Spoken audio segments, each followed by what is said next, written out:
Washington DC में हुए समझौते के बाद सबसे बड़ा सवाल यही उठ रहा है कि आखिर बांग्लादेश ने ऐसा क्या मान लिया जो भारत ने साफ तौर पर इनकार कर दिया। अमेरिका ने भारत पर जहां 18% टैरिफ लागू किया, वहीं भारत ने अपने कृषि क्षेत्र को पूरी मजबूती के साथ सुरक्षित रखा। दूसरी ओर बांग्लादेश ने अमेरिकी दबाव के आगे झुकते हुए अपने किसानों और घरेलू उत्पादकों के हितों से समझौता कर लिया। बिना किसी रोक टोक के अमेरिकी सामान बांग्लादेश के अंदर डंप हो सकता है। और बांग्लादेश के जो स्टैंडर्ड्स होते हैं, हर एक देश के अपने स्टैंडर्ड्स होते हैं ना, अपने मापदंड होते हैं कि अगर कोई चीज ऐसे आएगी तो उसमें इतना होना चाहिए, ये होना। Every country has this. Bangladesh के मापदंड नहीं चलेंगे। हमको बांग्लादेश से बड़ी इंटरेस्टिंग सी खबरें आ रही हैं कि यूनुस गवर्नमेंट के जितने सारे सुपर डुपर एडवाइजर्स थे, who are better than all governments put together in the world, are basically planning to run. Bangladesh की जानिब से, जी हाँ, मैं बात कर रही हूँ जमाते इस्लामी की, उनके मैनिफेस्टो आया।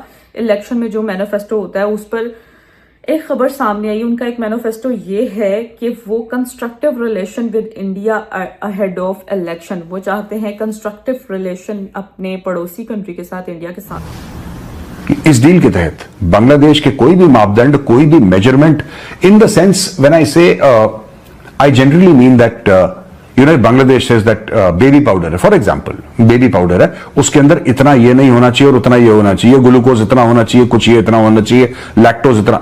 कर नहीं, तुमने जो भी लिखा है कागज में फाड़ के फेंको, अमेरिकन स्टैंडर्ड्स चलेंगे। फ्रेमवर्क यूएस और बांग्लादेश के बीच अभी एग्रीमेंट हुआ है ना, उसको कोई पढ़ ले, उसमें किस तरह के कंसेशंस यूएस ने एक्सट्रैक्ट कर लिया बांग्लादेश से, और एक इंटरिम गवर्नमेंट कैसे ये कर सकता है, that's a big question mark, बेयरली couple of days before the election. दूसरा इसमें कंडीशन डाल रखी है बड़ी खतरनाक, वो ये है कि बिना किसी रोक टोक के अमेरिकी सामान बांग्लादेश के अंदर डंप हो सकता है।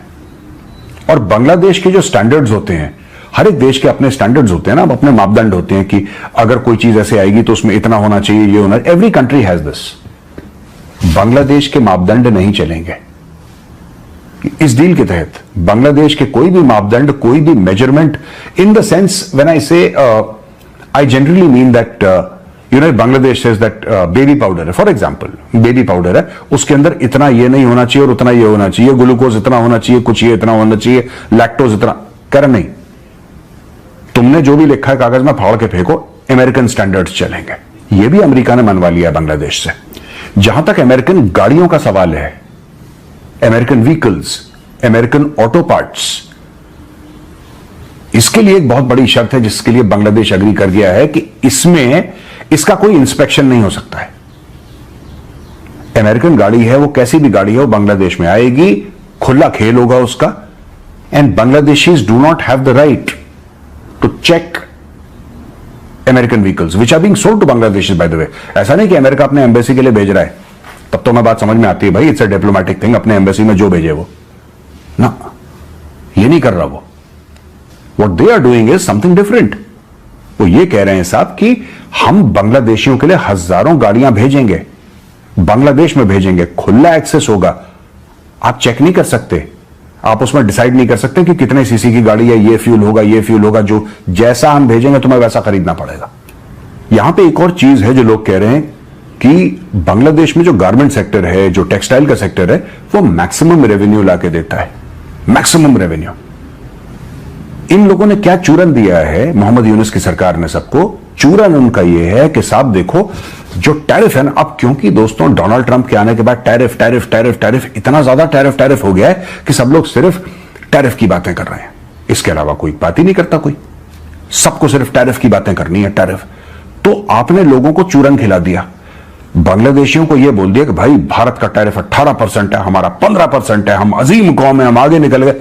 अच्छा, लोगों को बेवकूफ बनाना बड़ा आसान होता है, और खासतौर से बांग्लादेशी जो बहुत ही, जिसको कहते हैं ना, very emotional sort of people, बात बात पर प्रोटेस्ट करने लग जाते हैं, उनको आपने चूरन खिला दिया कि भाई इंडिया का इतना है और हमारा इतना है, तो हम तो आगे निकल गए। असली बात यह नहीं बताई है, जो मेन चीज है, ये देखिए साहब, Bangladesh sells a massive amount of clothes and textiles to the US every year. ये करीब 7 से लेकर 8 अरब डॉलर का एक्सपोर्ट करते हैं, और ये 96% ऑफ यूएस के जो एक्सपोर्ट्स हैं बांग्लादेश की तरफ से, वो कपड़े का है, 96%। लेकिन सिर्फ 2 अरब डॉलर का सामान खरीदता है, यानी कि 8 अरब का बेचता है और 2 अरब का खरीदता है। अब क्योंकि भारत और बांग्लादेश सिमिलर प्रोडक्ट्स बेचते हैं यूएस को, क्योंकि भारत और Bangladesh similar kind of products बेचते हैं यूएस को, जैसे कि कपड़ा हो गया या कुछ और हो गया, तो अगर भारत को कम टैरिफ लगेगा तो बांग्लादेशी ये समझते हैं कि उनके लिए खतरा है। वो समझते हैं कि सारा गेम टैरिफ का है। दोस्तों, सारा गेम एक्चुअली टैरिफ का नहीं। टैरिफ एक बहुत इंपॉर्टेंट चीज है, इसमें कोई शक नहीं, it's a very important thing, but there are other things also. आपकी सप्लाई चेन कैसी, आप बांग्लादेश की ज्योग्राफिकल पोजीशन देखिए। अब ये जो कपड़े हैं बांग्लादेशी हवाई जहाज से तो भेजेंगे नहीं। How will they send it? You have to, when you manufacture you finally have to send it. वो कितने दिन समुद्र में रहेगा, कितने दिन में पहुंचेगा, उसका पैसा, shipping, everything has to be calculated. दोस्तों, साउथ एशिया के पावर बैलेंस में एक ऐसा मोड़ आ रहा है जिस पर अभी ज्यादा चर्चा नहीं हो रही, लेकिन इसके असर आने वाले सालों तक महसूस किए जाएंगे। हाल ही में बांग्लादेश की अंतरिम सरकार और अमेरिका के बीच हुआ नया ट्रेड एग्रीमेंट सिर्फ आयात निर्यात तक सीमित नहीं है, बल्कि यह पूरे कृषि ढांचे को प्रभावित करने वाला फैसला माना जा रहा है। इस समझौते के तहत अमेरिका को बांग्लादेश के कृषि बाजार में बड़ी पहुंच मिलती है, जहां मशीन आधारित बड़े पैमाने की फार्मिंग से पैदा किया गया अनाज बेहद कम कीमत पर उतारा जाएगा। इससे पहली नजर में उपभोक्ताओं को सस्ता अनाज मिलता दिख सकता है, लेकिन असली सवाल यह है कि इसका असर स्थानीय किसानों पर क्या पड़ेगा, क्योंकि छोटे और मध्यम किसान न तो उसी तकनीक से मुकाबला कर सकते हैं और न ही उसी लागत पर उत्पादन। भारत ने पहले ही साफ कर दिया था कि किसानों के हितों से समझौता नहीं किया जाएगा, चाहे वैश्विक दबाव कितना भी हो। लेकिन बांग्लादेश ने अलग रास्ता चुना।